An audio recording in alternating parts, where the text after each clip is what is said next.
Hello बच्चों, let's read this question. The question says which of the following statements are not true? Option A, FeCO and NiCrO2 are ferrimagnetic substances. Option B, MnO is ferrimagnetic in nature. Option C, H2O and NaCl are diamagnetic in nature. And option D, MgFe2O4 and ZnFe2O4 are anti-ferromagnetic in nature. बच्चों हमें यहाँ चार statement दी गई है और हमें बताना है कौन सी स्टेटमेंट गलत है। तो फर्स्ट ऑफ ऑल बात करते हैं इस क्वेश्चन में हमारे पास की कंसेप्ट क्या होगा हमारे पास मैग्नेटिक सब्सटेंसेस। मैग्नेटिक सब्सटेंसेस हमारे पास 5 टाइप्स के होते हैं। फर्स्ट होता है पैरामैग्नेटिक सब्सटेंसेस, इसके अंदर हमारे पास अनपेयर्ड इलेक्ट्रॉन्स प्रेजेंट होते हैं, उन सब्सटेंसेस को पैरामैग्नेटिक सब्सटेंस बोलते हैं। सेकंड होते हैं डायमैग्नेटिक सब्सटेंस, जिसके अंदर सारे इलेक्ट्रॉन्स पेयर होते हैं। थर्ड होते हैं हमारे पास फेरोमैग्नेटिक सब्सटेंसेस, इसके अंदर क्या होता है बच्चों, मेटल आयन प्रेजेंट होते हैं और मेटल आयन कैसे होते हैं, डोमेन्स फॉर्म कर लेते हैं और ये डोमेन्स रैंडमली अरेंज होती है और अगर मैग्नेटिक फील्ड लगा देते हैं डोमेन्स का डायरेक्शन एक हो जाता है। फोर्थ होते हैं एंटी फेरोमैग्नेटिक सब्सटेंसेस, इसके अंदर भी हमारी डोमेन्स प्रेजेंट होती हैं लेकिन अपोजिट डायरेक्शन में होती हैं और इक्वल नंबर में होती हैं।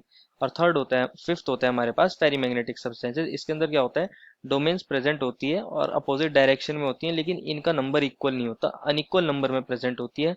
अब बात करते हैं हमारी गिवन ऑप्शंस की। बच्चों जो हमारे पास FeCO, Ni एंड CrO2 है बच्चों, ये हमारे पास फेरी मैग्नेटिक सब्सटेंसेज नहीं होते, ये हमारे फेरोमैग्नेटिक सब्सटेंसेज होते हैं।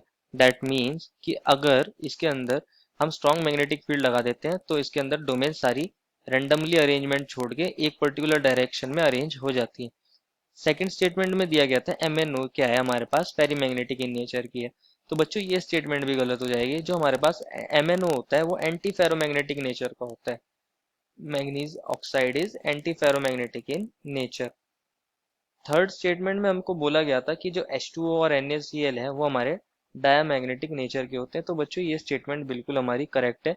जो हमारे पास H2O और NaCl होते हैं, NaCl में तो Na प्लस और Cl नेगेटिव होता है, इनके अंदर सारे इलेक्ट्रॉन्स पेयर हो जाते हैं, इस वजह से ये डायमैग्नेटिक नेचर के हैं। तो ये वाली स्टेटमेंट ट्रू है, ए बी स्टेटमेंट फॉल्स है हमारी, रॉन्ग है, नॉट ट्रू।